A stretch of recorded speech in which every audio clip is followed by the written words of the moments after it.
Kasalukuyang binabayo ng malakas na hangin at ulan ang probinsya ng Albay. Brown out na ngayon sa halos buong probinsya. Pasado alas 3 ng hapon kanina nung naglandfall naman sa Sorsogon ang bagyong Nona sa ikalawang pagkakataon. May report si John Consulta.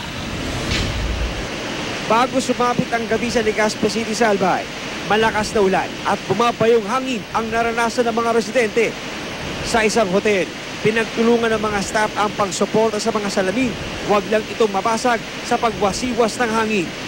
Sa bayan ng Santo Domingo, bago pa magtanghali kanina, nagsimulang maranasan ang malakas na ulan. Ngayon, nanginginig na nga ako, maginawpan. Ninenervous nga kami, baka magaya ito ng reming. Ang mga mangingisda, nagtulong-tulong naman sa pag-ahon ng kanilang mga bangka para di masira ang mga ito ng alon at hangin. Ramdam na nga itong malalaking alon at malalakas na hangin na dala ng bagyong Nona dito sa bahaging ito ng probinsya ng Albay. Pero sa kabila nga ng pagiging nasa ilalim na ng signal number 3 ng lalawigan, eto't nakakita pa rin tayo ng ilang mga pasaway ng mga kabataan. Di alintana ang panganib na dala ng bagyong paparating.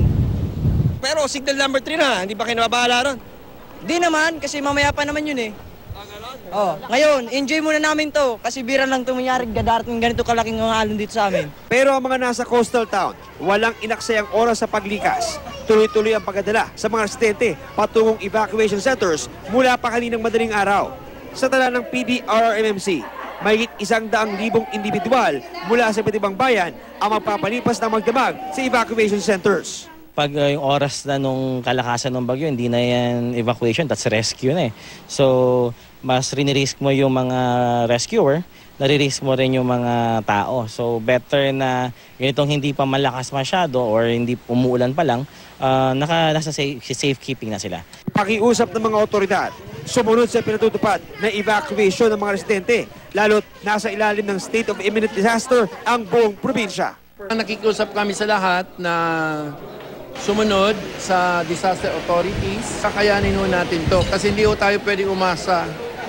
We cannot rely on other people to do this for us. Ang mga taga-Ginubatan, brown out naman ang pinaghandaan. Kaya mistulang nagpanic buying ng gas ang mga residente. Pasiguro lang po, sa bahay. Baka pa nag-brown out, kailangan ng gasera. Baka tumagal. Baka tumagal siya. Marami rin ang bumili na ng pagkain at nag-charge ng flashlight. Maagap ding nakapaghanda at nakaligas sa mga nasa coastal barangay ng Matnog, Sorsogon. Ipinatupad ang forced evacuation bago pa man naglandfall sa ikalawang pagkakataon ang bagyo. Pasado alas 3 ng hapon kanina. Maagap namang nailikas ang mga nasa coastal barangay. Mula rito sa Legazpi, Albay, John Consulta, GMA News.